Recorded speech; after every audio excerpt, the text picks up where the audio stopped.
ரத்னகுமாரோட படங்கள்லாம் வந்து நம்ம எப்போவுமே படத்துக்குள்ளே வைக்காது, படத்துக்கு வெளியில இருந்து யோசிக்க வைக்கும். நேத்து 29 மூவியை பார்த்தேன்.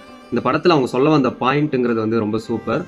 ஆனால் நிறைய சீன்ஸில் வந்து லாஜிக்ஸோட வந்து நம்மளால் கனெக்ட் பண்ணிக்க முடியாது. ரியல் லைஃப்பில் ஒவ்வொருத்தருக்கும் ஒவ்வொரு மாதிரி அது கனெக்ட் ஆகும். எனக்கு நிறைய விஷயங்கள் கனெக்ட் ஆகலை. ஸோ அந்த மாதிரி இருந்துச்சு. அப்படி ஒரு வேளை ஏன் இதெல்லாம் கனெக்ட் ஆகலை அப்படின்னு நம்ம யோசிக்கும் போது அது ஆழமாக யோசிச்சா நம்மளே அதுக்கு ஒரு மீனிங் வச்சு கனெக்ட் பண்ணிக்கிற மாதிரி இருக்குது. ரொம்ப டீகோடிங்காக இருக்குது. ஆனால் இதெல்லாம் ரத்னகுமார் யோசிச்சு வச்சாரான்னு அவர்கிட்ட ஏதாவது இன்டர்வியூ எடுத்தால் மட்டும்தான் தெரியும். அண்ட் நான் முன்னாடியே சொன்ன மாதிரி அவரோட படத்துக்குள்ளே நம்ம இருக்கிறத விட படத்துக்கு வெளியே யோசிக்கிறது அவரோட ஸ்பெஷல் ஃபிலிமோகிராஃபியை நான் நினைக்கிறேன்.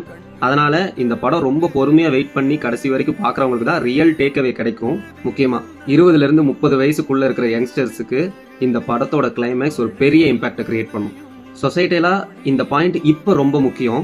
ரொம்ப ஸ்லோவாக போனாலும் 29 படம் கண்டிப்பாக எல்லாரும் பார்க்க வேண்டிய ஒரு படம் தான். ஸோ ஹோல் டீமுக்கும் என்னோட வாழ்த்துக்கள். ஸோ நீங்கள் 29 படம் பார்த்தீங்கன்னா அந்த படத்தை நீங்கள் எப்படி பார்க்குறீங்க? லாஜிக்ஸாக ஒர்க் ஆச்சா இல்லை அதோட டேக்அவே வந்து நீங்கள் எடுத்துக்கிட்டு போனீங்களா? என்னென்னு கமெண்ட்டில் டிஸ்கஸ் பண்ணுங்கள்.